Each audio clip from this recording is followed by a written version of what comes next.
Sinabi ni Jesus kay Juan, "Isulat mo ang aking mga salita para sa 7 simbahan." Ipinapaalala niya sa kanila ang pag-ibig na unti-unting nanlalamig, ang pananampalatayang nanghihina at ang mga taong nakakalimot sa kanya. Ngunit sa kabila ng lahat, patuloy siyang kumakatok sa puso ng bawat isa, hinihintay na muling tanggapin siya bilang hari ng kanilang buhay. Ang mensahe ni Jesus sa mga simbahan ay babala at paanyaya.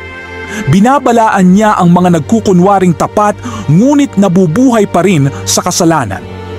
Ngunit pinangakuan niya ng gantimpala ang mga magtatagumpay, ang mga hindi magpapatinag sa pananampalataya kahit sa gitna ng pagsubok. Sila ang mga mananatiling ilaw sa mundong puno ng kadiliman. Sabi ni Jesus, "Alam ko ang iyong mga gawa." Walang lihim na di nakikita ng Diyos.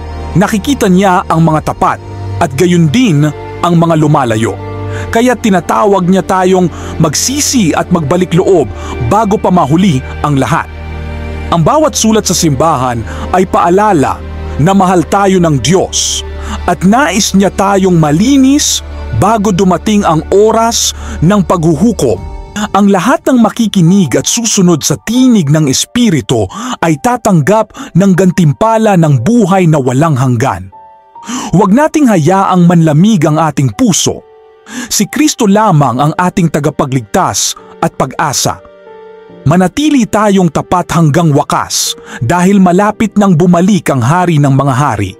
Mga kapatid, malinaw ang paalala ni Jesus sa 7 simbahan. Magsisi at magbalik loob habang may panahon pa.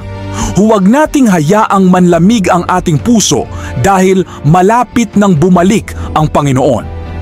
Ito pa lamang ang simula ng kaniyang mga pahayag.